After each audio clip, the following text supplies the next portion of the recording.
Welcome to the HC Commodities podcast, a podcast dedicated to the commodities sector and the people within it. I'm your host, Paul Chapman.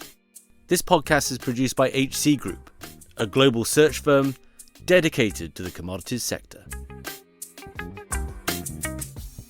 Today we're talking Singapore and commodity trading in Asia. Is Singapore still a must-have hub as part of a global commodity footprint? What products are traded from Singapore? How do those markets differ from Europe and North America? How has the region fared over the last decade? What are some of the cultural differences of doing business out there? And what might the future hold? Our guest is Iain Lawson, who's had a multi-decade career in trading and origination, including heading those functions in Singapore for the likes of BP and Mercuria, and is now a senior advisor at Baringa, the management consultancy firm. As always, you can really support the show by leaving us a positive review on the platform you're listening on. And as always, I hope you enjoy the episode. Iain, welcome to the show. Nice to be here. So we are talking Asia and commodity trading, contrasting some of the opportunities and challenges that have been presented over the last 20 years, but also in the future in comparison to Europe and North America in particular. Obviously leaning on your long experience in the region across various leadership roles in commodity trading. We last talked specifically Singapore in episode 183, where we had the assistant CEO to Enterprise Singapore on. So I guess we're building on some of that, but expanding it to the region. We're going to go we've got a lot to cover in the hour, basically. But before we sort of dig into contrasting the major key products to those other regions, can you just give us some sense of place, some sense of the role of Asia in commodity trading in general, and I guess Singapore in particular? Well, I mean, Singapore is the one that I know the best. I mean, I've been 3 times in Singapore. I was out here with Shell all the way back in the late 1980s. I came back out again with Goldman in the 90s, and I've been out there now for 19 years. Across a variety of roles. And it's just been astonishing to see how things change. I mean, Singapore as a country exists because of trading. You look out the window, the rows and rows of boats, the refineries on the horizon. It's really just an accident of deep water through the Straits of Malacca that Singapore exists. If you don't go through the straits in front of Singapore, you're going all the way around in between Bali and Lombok to find water deep enough for the big ships going from the west up to China.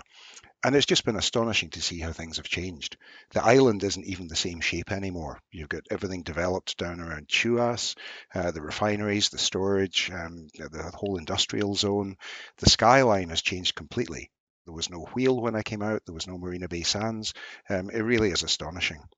But what's particularly nice for me is they're leaning into their heritage.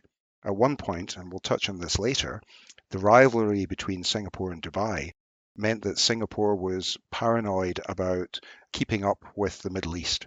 And they were talking about demolishing Boat Quay to build more skyscrapers because they thought, looking at Dubai, that that's what people needed. But now they've lent into it. I've lived in Chinese shop houses. I've lived in black and whites. I live now in Chinatown. And Singapore would not be Singapore without that leaning into the heritage. It would be a very different place. Yeah, and it's not just a happenstance of geography. There's also kind of a series of structural reasons why Singapore has and there's been vagaries over that 30, 40-year journey, right? As ups and downs of the market, the commodity markets themselves, and also changing policies and geopolitics around Singapore. But key to its success has been historically and a willingness to attract and import talent such as yourself, also rooted in English common law. Can you give us some sense of why Singapore, not sort of the southern tip of Malaysia, for example? Well, I mean, in Asia, the rivalry was always really between Hong Kong and Singapore. Hong Kong, for the longest time, was very much the banking center. Singapore developed really as the commodity center, largely because of that physical channel. It was the sensible place to put refineries, to put storage, to put bunkering. So it was not inevitable, but certainly easier to develop a physical trading hub for commodities, particularly energy, in Singapore than almost anywhere else. As the market has developed, we've seen Singapore make conscious efforts to keep a role things like SLNG, try and stay relevant in the LNG space. There's been several places where it hasn't worked so well. I mean, they've tried to set up an exchange for fuel, for carbon, for a number of other things with varying degrees of success. But Singapore, I think, as you have said, recognizes the value of the full ecosystem around trading. It's not always easy to hire traders, but we've seen that changing. We work a lot with a number of the universities who now offer like programs for traders, and I've seen that change myself. 20 years ago, it was very easy to hire accountants or analysts or engineers. It was quite difficult to hire traders from the Singapore system, but that's completely changed. They recognize the value of the ecosystem. They recognize the value of having people around you that understand how this works, and it's just unquestionably the commodity capital for Asia. Yeah, yeah, and yeah, that reliance or the promotion of domestic talent has been sort of key over the last 10 years, and has caused a suite of challenges, but also, as you say, has actually built a robust local ecosystem that the big rival of Dubai doesn't yet have, and hasn't put the same emphasis on. So okay, so it started, and we've done a sort of a series of work on the history of oil with Colin, Bryce, and Addy, and we talk about Ian Taylor starting in Shell in Oh in yeah. Singapore.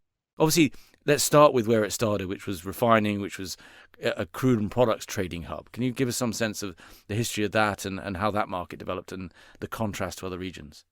The importance of Singapore as a center for Platts pricing is unquestionable. It's always much more interesting to be trading around an asset in a pricing hub than anything else. At BP, we closed down two refineries in Australia in my time, Kwinana and Bulwer, and we looked at in both cases at whether we could operate them more or less as trading tools. If you think about a refinery, there's two ways of valuing a refinery. You can either say it's the net present value of your best guess at forward cash flows, effectively your forward margins, and that can be negative. If you operate it as a trading tool, just viewing it more or less as a call option on the margin, it's got a completely different value. And we're starting to see that mindset in some of the deals that are happening. Shell, for example, has been in Singapore for years with Pulau Bukom, but that was recently sold to Chanda Asri and Glencore. The way that Glencore will value an asset like a refinery, particularly in a pricing hub like Singapore, is very different from how Shell will value it.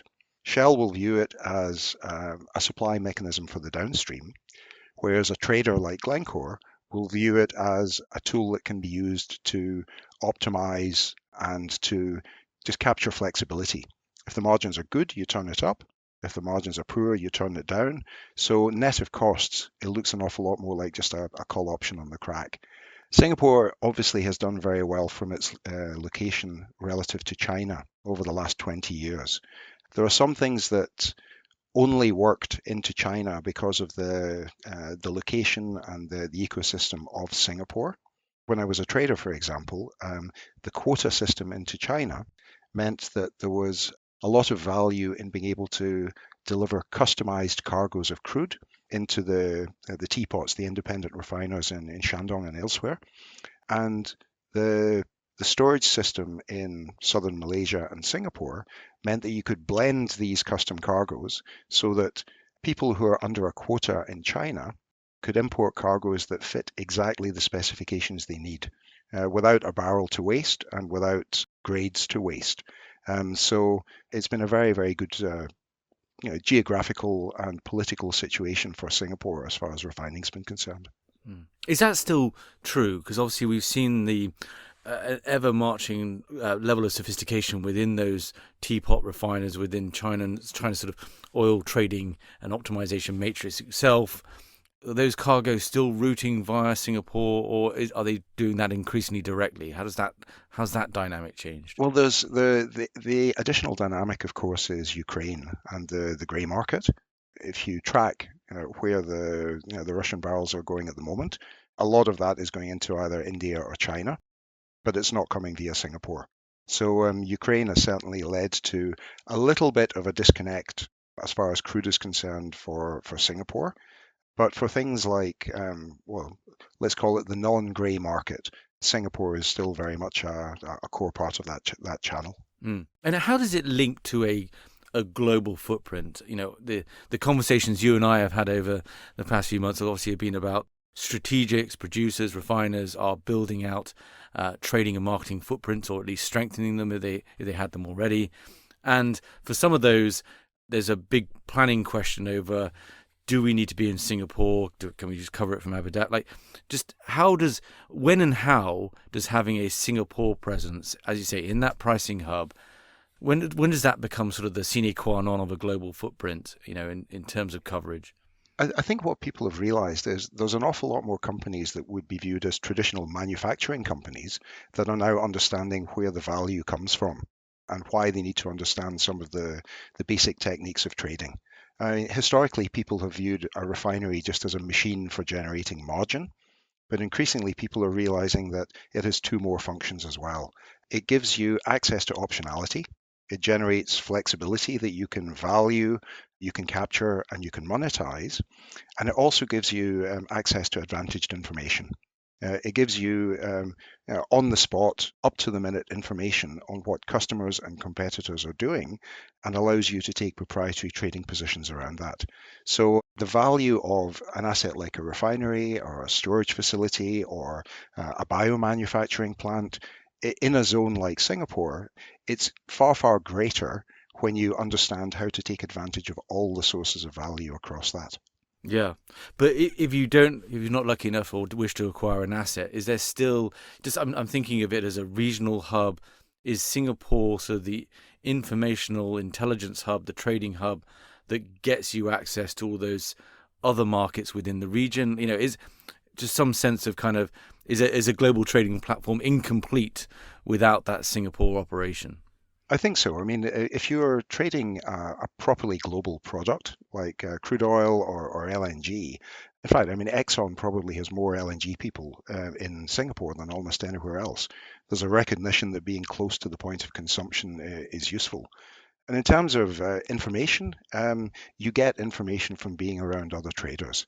We were talking recently at an AI conference, and we were asked if we thought that AI would replace commodity traders, and the answer was that when the bots can drink beer and play golf, then maybe we'll talk about it. Yeah, So I got asked that on the soccer field this Saturday actually, and kind of my yeah, I think my response was similarly the same. I might do in the very short term, but not when it comes to certainly origination roles, certainly the longer term bets that are being made. absolutely. Yeah, and then can you just give us some sense of if you're trying to expand operations, into other markets within Asia, is Singapore always the place to do it from? And there's that connectivity to Indonesia, Malaysia, and so forth. Thailand, Taiwan. Or do you also need local operations in those countries? Just sort of, I guess the China story is well known, but it's sort of the other countries that's of interest. It's a good question, and there's no easy answer to it. I mean, I'm currently sat in St James in London, and there's a reason why all the hedge funds are within like a 1 mile radius of here. It's because you've got critical mass. Singapore definitely generates critical mass for trading. For origination, it's a little more complex because fragmentation is a fact of life in Asia. I'm sure we'll talk more about fragmentation as we progress, but for trading, it makes sense to be near the other traders. For origination, you need to be near the customers, and there is nothing homogenous about the customers in Asia. That's where it genuinely gets more complex. Europeans trade like Europeans, the US trades like the US, but the Koreans don't trade like the Japanese. Now, the New Zealand guys don't trade like the Australians. Indonesia doesn't trade like Malaysia. You need to understand the nuances of how each country does things. Otherwise, you'll very definitely trip over yourself. I mean, even things like business cards. I mean, I've seen American investment bankers walk into a room full of senior Japanese people, just like snatch a business card out their hand, not even look at it, jam it in their pocket, and then be seen later on writing on the back of it. And that's just awful. If you're if you're a senior Japanese person, seeing somebody scribbling on your business card is not a good look. Yeah, yeah. I guess we'll come back to some of the cultural aspects. I mean, it's interesting. There is, in the US, it is just one big country, right? Okay, Mm. there's regulatory nuances between, and and in power, as you mentioned, that's a very more fragmented market. It's very different between the different states and so forth.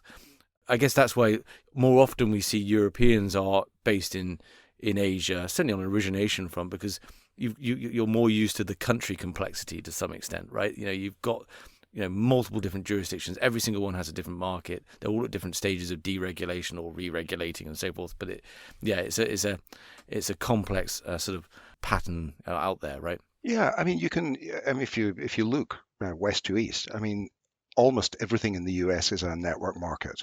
Crude and products trade by pipeline, power and gas trade by pipeline or cable. Europe has grids for power and gas, and a kind of cargo market for everything else. Once you get to Asia, there's nothing. There's no overarching jurisdictional framework, and there are no intercountry networks. I mean, it's a big thing for Singapore, again, because Singapore needs either molecules or electrons from somewhere, and it's got no easy way of getting them. It has to rely on the neighbors. So the concept of some kind of localized network is more or less existential for the country. It either has to be bringing in molecules, which currently is a cargo by cargo market, or it has to be bringing in electrons. Grids have not politically been an easy thing to develop in Asia. The energy and resources sector is experiencing unprecedented change. To help navigate this change and capture its opportunities, HC Group launched Enco Insights, a global advisory network dedicated to the sector, providing senior advisors and subject matter experts to investment and infrastructure funds, law firms, and corporates. Enco Insights leverages HC Group's 20 years of connections in energy and commodities to give clients the expertise they need when the stakes are high and insight matters. Learn more at encoinsights.com. Okay, well, let's move to gas and LNG for a moment, because that seems to be the other, as you just alluded to with Exxon, that seems to be, you go to, our Singapore office, you'd expect to see projects on in crude products for trading and origination, and also gas and LNG. That's certainly a market that is stuck. Can you give us some sense of how that got developed, what the sort of the primary role of your team in Singapore are doing, if you have one, and go from there? Well, yeah, I mean, LNG is really interesting. I mean, I've been around the market sadly long enough to watch it develop from virtually nothing. It's fascinating to look at where the economic rent sits and used to sit in LNG. It used to accrue to the producer, like it could be, I don't know, a Woodside or a Shell or a Qatar that can deliver guaranteed molecules to a consumer and collect a premium for security of supply. It could be, say, Northwest Shelf just going into Kogas or TEPCO or anybody else, and it's a virtual point to point. Gradually over the years, you've seen a critical mass of regas, liquefaction, access to shipping, and just diversification of sources develop to the point where the value, the economic rent, if you will, now accrues to whoever has a global portfolio to optimize. And to be able to optimize that, you need a couple of things. You need to understand markets. You need to be in a position where you have access to trading information, and you need to have contact with your customers so that you can try and build flexibility into the contracts that you have so that you can optimize that portfolio. And LNG is an interesting one because unquestionably the countries around Asia, so Singapore, Korea, Japan, they need LNG. Japan's been the biggest, well, along with China, the biggest LNG buyer for the longest time. So if you are looking to make sure you have access to customers, Asia is the only place to be, and Singapore is unquestionably the hub for that. It is going to be interesting to see how this develops because LNG markets are changing. I think we're moving from a period of relative tightness to what will be a long market. And the whole Pride of Siberia 2 pipeline situation with China, I think, is going to be fascinating. China will be in a position where it can arbitrage. It can say, well, do I bring in gas from Russia, or do I bring in LNG from Gulf of Mexico, from Qatar, from Trinidad, from wherever? So the value of having a short position in Asia, I think, is going to rise dramatically. And it's a good time for that as well, because if you look around the region, there are loads of countries who have developed a dependency on gas, largely on domestic gas, but where that domestic gas is now gone. The Philippines, Malampaya is finished. Malaysia has started importing LNG for the first time. East coast of Australia is almost a country by itself, and it's short gas. So all these places are going to have to learn how to deal with LNG for their own gas requirements in a world where China now controls the switch to a certain extent. So I think the dynamics are going to change. We've seen it move from the value goes to the producer to the value goes to optimizers. And I think if the short positions play it right, there's going to be value that the shorts can collect just by committing to be takers of LNG in a market that's getting increasingly long. Mm. In that scenario, which China will be doing its own trading, so to speak, it's really about the value going to the optimizers that can help those other countries out. I imagine they will keep some portion of that value, right? They are truly offering an optimization capability, and obviously the LNG markets become ever more short-term and spot-focused in that world. I guess those shorts, those organizations also then need to do the heavy lift of building up the capability to actually be able to participate in those markets. That's it. I mean, if you don't, you don't necessarily have to be a trader, but you need to understand the basics of trading. I mean, we're seeing this already. I mean, there was news this week that IOC in India is forming a partnership with Vitol, and that kind of thing makes a lot of sense because somebody like Vitol has access to really all the crude in the world. So if you're trying to capture the flexibility value of an increased crude slate, you can either build up your own trading operations, which is doable, but it can be a slow process and it needs help. I mean, that's something that we spend a great deal of time helping people understand and set up. Or you can potentially partner with someone who's already in those markets. The challenge, though, is making sure that it's an equitable split. Yeah, exactly. You need some advisors your side, whether that's Baringa or whomever, right? You know, Exactly. Benenko ones who can say like, Exactly. this is a good deal or not, and then actually build up that knowledge capability, and that actually stems, I would argue, from the board down to your heads of procurement and commercial and so forth, so that you can participate fairly in those deals. And not everyone wants to, needs to, or can build a trading platform, and it might be sufficient just to have those key partners out there. But knowing of course that they'll probably be driving Ferraris and you won't. Exactly. No, I mean, just the asymmetry of information is always going to be there. Traders have access to an understanding of the value of optionality and access to market information that somebody sitting in a refinery or an LNG terminal doesn't necessarily have. Yeah. How far are we away from that world? So I guess part of it's predicated on Pride of Siberia. When's that set up? And then, is this a trend that plays out over the next 15 years, or is it here today and already taking shape? I think it's happening fairly quickly. A lot of the countries around the region are leaning into trading, I think, is a good way of saying it. I mean, someone like Algeria is already further ahead than most. They've recognized that as one of the biggest buyers of LNG, they need to understand these trading techniques.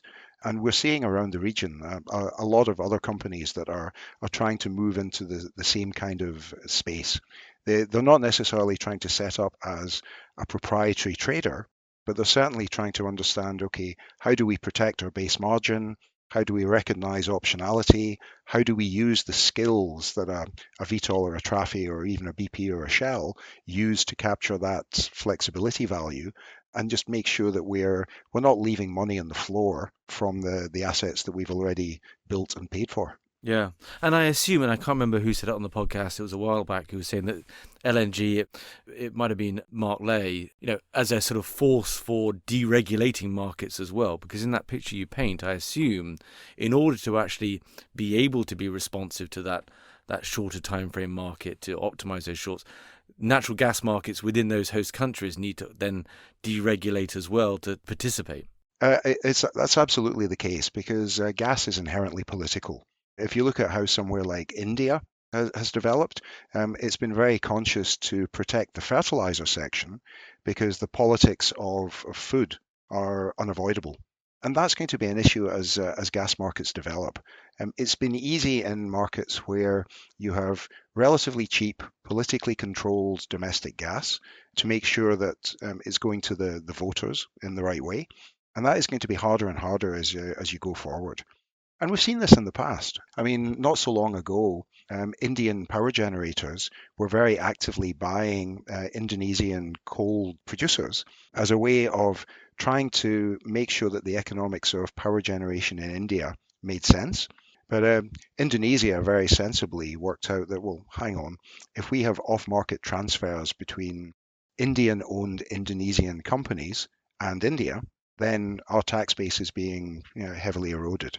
So we saw the legislation change so that taxation of coal and other products in Indonesia was driven by market prices rather than realized prices. And that's very definitely been a trend across almost everything in Indonesia in particular. They've been very consciously trying to make sure that the economic rent stays on shore rather than being passed off anywhere else. And I guess sort of the competitive advantage for US LNG, at least it has been, or the focus was talking all about flexibility. So filling that need, so to speak.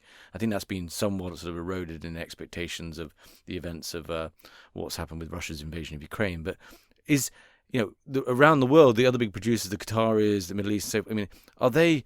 They seem to want to hold fast to sort of doing these long-term deals and so forth. How are the producers responding to that? I think there's a recognition that contracts are shortening, that it is starting to look a little bit more like a crude market, but it's still very difficult to finance things that don't have a long-term offtake contract attached. And I think that's partly down to decarbonisation. If you're a bank, a lot of the banks were stepping back from oil, stepping back from gas, stepping back from anything that was viewed as a little bit dirty. And I think that almost interrupted the process of LNG moving to look an awful lot more like a crude market. If you're a crude producer, there's an expectation that you can just sell crude at open market crude prices, and you'll be able to raise finance on that basis. Unless it's a very weird geography or a very weird grade, the banks will assume, yeah, you're selling it on a TI basis or a Brent basis or anything else.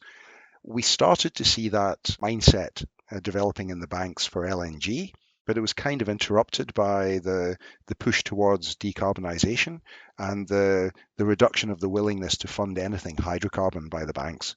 I think it might pick up again. I think there's an increased recognition that LNG is a core part of the process to decarbonisation. We'll talk more about decarbonisation as we go, but everybody, I think, was hoping that decarbonisation would be a step change, but it's now much, much more obvious that it has to be an S curve. I think everyone hoped to a degree that the oil companies could be kept out of it to a degree. It's just not going to work. The oil companies understand the logistics, they own the infrastructure, they understand the price points, they understand the pain points of the customers. There is no way that the energy transition is not very, very closely tied to the hydrocarbon companies. Yeah, well, especially in the sort of the security profile out there, right? Obviously, with saber rattling over Taiwan, like energy security has certainly returned to the forefront, on that kind of, as we've discussed on this pod a lot. But let's have can you give us a couple of moments on power? And obviously we've done episodes on power markets in Japan. We've got power markets in Australia. Is that and there's been some flip between, do you handle that out of Singapore? Do you have to have teams locally? Where does Singapore sit in that kind of kernel of power trading opportunities in the region? Well, it's definitely a core part of the ecosystem. Japan Power has been very interesting.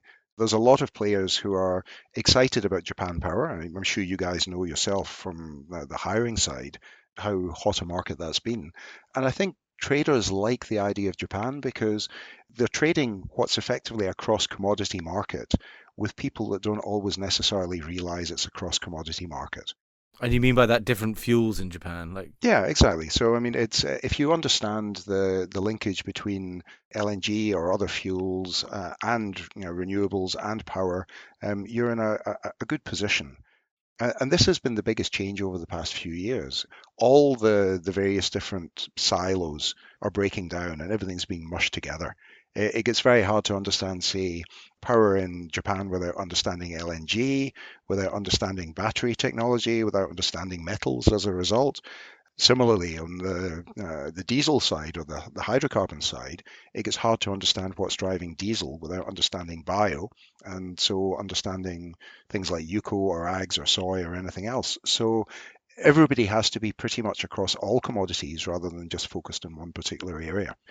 Power is a tricky one for Singapore to be at the heart of because power is intrinsically a grid and a network market, and there's no network. So power is always going to be hard to build an Asian power trading business anywhere, whether it's Singapore or anywhere else, simply because the grids that you need for a tradable market don't exist yet. It is starting to develop. I mean, if you think about Singapore, Singapore has nothing. It's got no resources. It doesn't have water.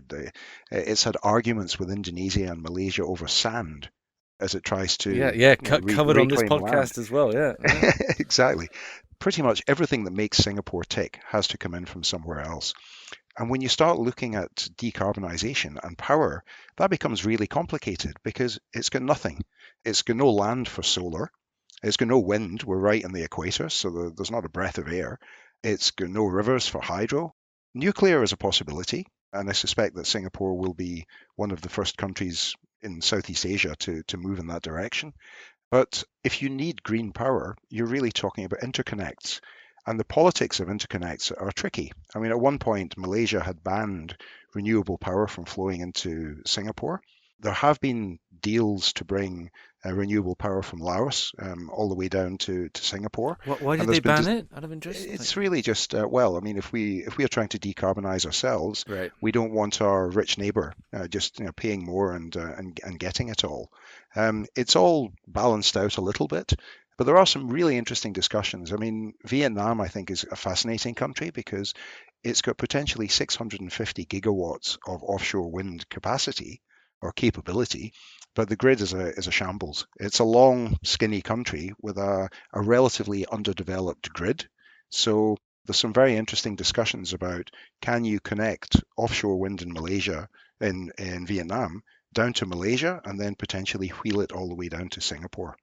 If you think about the whole of Southeast Asia, if you're trying to optimize each country individually, it's a very, very different proposition to trying to optimize the whole of ASEAN as an interconnected grid. I Mm. think it will happen eventually, but it'll take a long time, longer than some people think, and it'll probably build up with a series of bilateral deals. I mean, there's discussions going on, I think it's Singapower, to bring renewable power into Singapore from Java.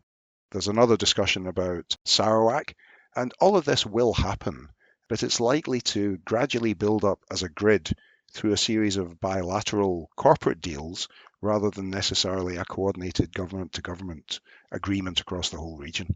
Yeah, yeah. Just staying last bit on that decarbonisation story, a major area of growth from a talent perspective, from a origination and trading, and kind of even in the extent of drawing US refiners and so forth into Asia has been around biofuels. Right. Like all sort of essentially, I guess, mandated markets like this, it's had its ups and downs. But where does that story sit today? Can you give us a little bit of how that's played out? It's a fascinating story, to be honest, because if you think about let's think about SAF for a second. SAF has become a bit of a three-tier market. Asia in general is quite relaxed about palm oil because it's such a core part of the regional economy, whether it's Malaysia or Indonesia. So anything that's SAF derived or SAF adjacent, POME or even CPO, Asia is quite comfortable with that. The US is quite comfortable with food. So corn derived ethanol, sugarcane derived ethanol, they're relaxed. The EU hates all of it. It doesn't like the idea of fuel derived from food. It doesn't like the idea of anything palm adjacent. So it's at risk of legislating itself into a little bit of a corner.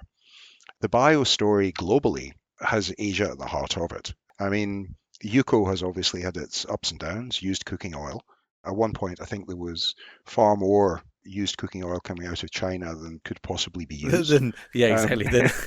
So it's that's stretching the definitions a little bit. I think there were probably a This is few a food teaspoon inspectors. of used Yeah, cooking oil that goes into a barrel of palm oil, and the whole thing becomes used cooking oil. The exactly. And Senate food has inspectors recently, driving Maseratis. yeah. But it's fascinating. I mean, but again, it varies country by country. Do you need you're sort of you're painting this picture as well. The picture, like, hey, look, this remains that sort of critical mass, center of critical mass for East Asia. Clearly, there's a crude and products story there. There's a gas and LNG story there. Is biofuels, is that where is the trading done in Singapore?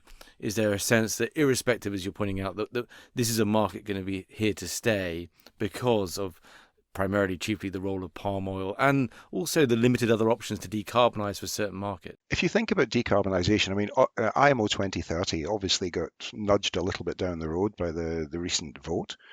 But if you looked at what worked, biofuel works at the moment. It's pretty much economic, certainly more economic than a switch to ammonia or hydrogen or e-methanol or other low carbon fuels. LNG, I think, is competitive, and it looked like LNG as a bunker fuel would pretty much get you where you needed to be up until about 2030. Obviously, everyone will be kind of reworking the numbers and thinking about what will actually go ahead. But I think a lot of the players are just thinking they're going to wait Trump out on this. They think it will still happen, but it might just take a bit longer than people expected. So bio works at the moment, but the problem is that bio just doesn't scale. You're already using, arguably, more UCO than currently exists.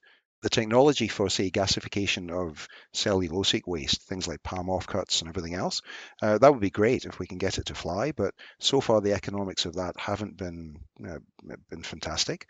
But when that happens, cellulosic ethanol, gasification of wood waste and the like, Asia is still going to play a major role in that. I think what people are struggling with is it's an inversion of the normal credit pyramid. For conventional hydrocarbons, you tend to have one reasonably high credit producer of gas or crude or whatever selling to a whole bunch of people of lower credit quality. That whole pyramid is inverted when you come to anything bio, whether it's used cooking oil collection, whether it's biomethane. You're dealing with lots and lots and lots of small people with limited loyalty. I mean, used cooking oil collectors will switch for a cent a litre. So a lot of the bigger companies, the BPs and Shells, they struggled with digesting that change in the credit profile. So that's one issue. The other issue is just scalability. Let's say IMO 2030 goes ahead. You've got new mandates coming through for SAF. You've got new mandates coming through for blending for road fuels in Europe. And you've potentially got IMO 2030 or IMO 2031. So where's all that going to come from? Unless we have a technological step up that allows new sources of waste to go into that process, there's nothing like enough feedstock for bio going forward. And we're seeing changes in Europe. I mean, the Germans, for example, are removing the double dip, which means that if you want to meet your obligations, you're potentially going to need twice as much feedstock as you did before. So this all has to come from somewhere. Asia will be at the core of it, but it's still going to be very, very hard to see that scaling. Hello, I'm David Hunt, founder and managing director at Hyperion Search. Founded over a decade ago, Hyperion Search has helped organisations from major utilities to startups recruit their leadership teams and key individual contributors to accelerate both their growth and the energy transition. Our three main verticals are renewable power, energy storage, and e-mobility. The energy transition and the talent that delivers it has been our passion since day one. To find out more, visit hyperionsearch.com or listen to my Leaders in Cleantech podcast, available on all platforms. Just out of interest, and I don't know quite where to leave this question, but when it comes to origination, how is it organized out there, and is it done by product? And I know our Asia team definitely know this, and probably everyone else in the company knows this, but I'm asking it. Is it done via product, as you would say in the US, or is it more sort of, you're by country, and you're going there and you're trying to piece together these deals in power, in gas and LNG. How does that piece work? The understanding the country and the culture becomes much, much more important than it is in, say, Europe or the US. I mean, in the US, if it works in Texas, it probably works in Oklahoma. In Europe, if it works in France, it works in Belgium. Out here, you really do need to understand the differences. I remember when I was setting up the LNG, or helping set up the LNG trading for a bank, I'd been talking to a Korean player for about a month about one specific cargo. And we thought we were going to get this done, but all of a sudden, my guys in Houston said, "No, Iain, we don't need you to sell that anymore. We've sold that." "Oh, who did you sell it to?" And so, "We've sold it to the Korean guy that you've been talking to for a month." I go, "What the hell?" So I called him up and said, "Mr. Park, we've been talking about this for weeks and weeks. Why have you just bought this through a broker?" And his answer was, "Well, Iain, you must understand, we have never dealt with you before, but we have dealt with this broker many times." And that says a lot about the Asian concept of like kind of guanxi. The Confucianism in general is much more comfortable with people that you already have a relationship with, rather than necessarily always going for the cheapest or the best. And it can take a while to realize that. Yeah, I mean, origination in Japan, for example, is fascinating. When I first went out there, I thought, oh, this is going to be like like Europe. You'll go in, you have a group of senior Japanese people, most senior in the middle, junior at the edges. You'll do your pitch, and then an hour later, the senior guy will stand up, bow deeply, and say, "Mr. Lawson, we will consider your proposal." And that's it. You've got no other feedback. And you'll do that maybe 3 or 4 times, and then eventually the junior guys at the edges will stay behind and start talking to you as an aside about the information that you actually needed to get. And if you don't understand that that's how things work in Japan, or how things work in Korea, or how the family networks in Indonesia or the Philippines work, you're going to struggle. You'll get very, very frustrated by, I don't know, waiting in one of the Bakri's anterooms, watching people smoke cigarettes, waiting to get in to talk to one of the senior mining guys. You'll get very frustrated by a Philippine power generator's refusal to even talk about decarbonization. So you need to understand country by country how the culture works, what it takes to get things done. Otherwise, it's just too frustrating. And out of interest, is the relationship between individuals or between companies, i.e., as an originator, you're speaking crassly, your sort of relationships go with you, or is it you are truly representing the company, and it's the company relationship and experience that matters? It's a little bit of the company, but it's very much the individuals as well. I remember one of the best credit managers that I ever had as a trader. He would approve things that other banks wouldn't go near, because he would come with me to the meetings and he'd look the other guy in the eye and say, "Will you give me your word that you'll stand behind this?" And he'd shake hands.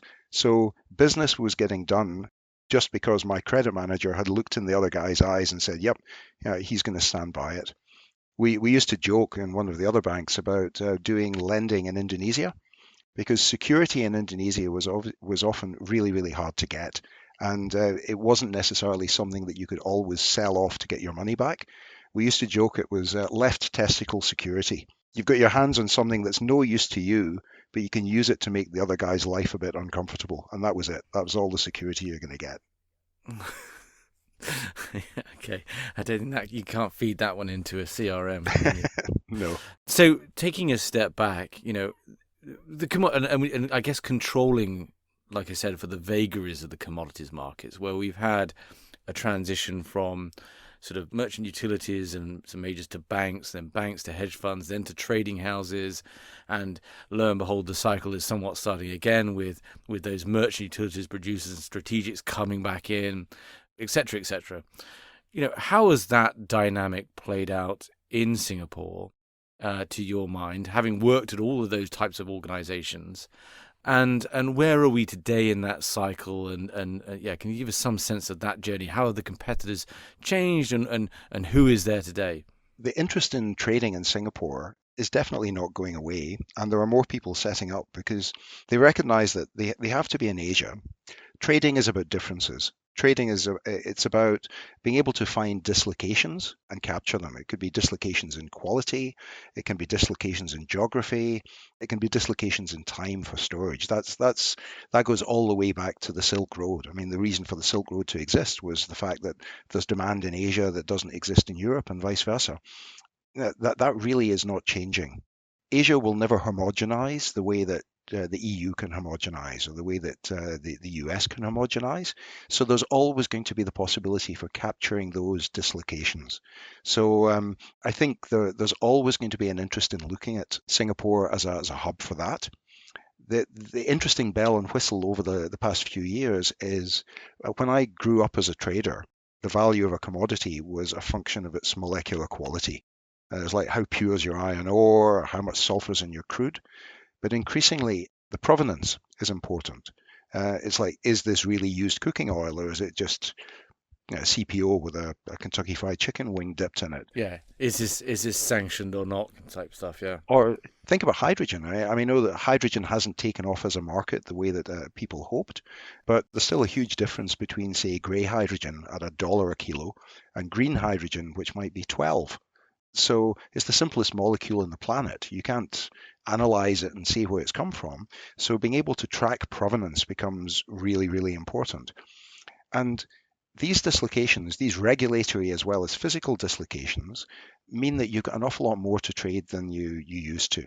It used to be that the analytics you had to do for crude oil or iron ore or coal were really just about basic supply and demand. For some of the new products, they're biofuels and anything low carbon, you have to be thinking about not just the supply and demand, but the regulatory risk as well. The regulatory pool is very much from places like the EU. I mean, a lot of the relevance of biofuel is largely down to subsidies and penalties and taxation in the EU. So I think Asia will stay as a place where, because the dislocations exist, it's always going to be an interesting place to trade. So the banks haven't moved away. Every major commodity trader has offices in Asia. I mentioned Exxon as centralizing a lot of their LNG operations out here.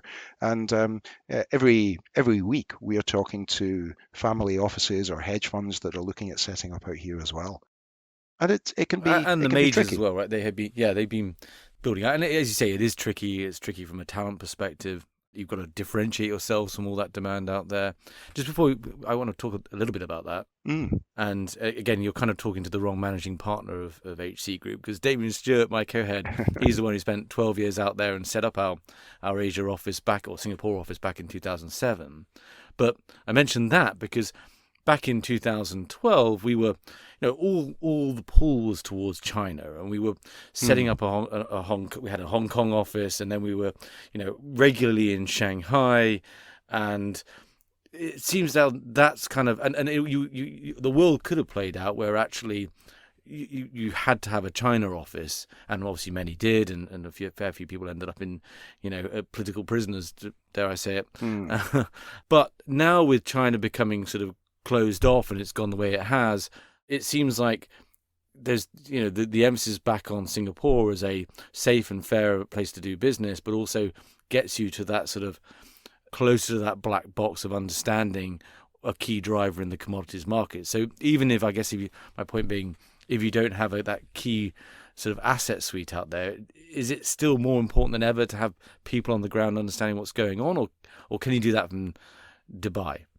I think you absolutely have to have people in the ground. You need to be close to the customers to be able to get access to optionality through contracts. You need to understand where the dislocations are happening. In terms of the whole Dubai versus Singapore rivalry, Dubai's done quite well on, if you like, the grey market. An awful lot of Russian crude is being traded out of Dubai, and none out of Singapore. So I think as that market normalizes, the appeal of Dubai might shrink a little bit. I think Singapore is going to stay the hub for Asia. I can't see that really changing. And part of it is the fact that the government recognizes that Singapore's existence depends on it being a trading hub. Yeah. It's why it began.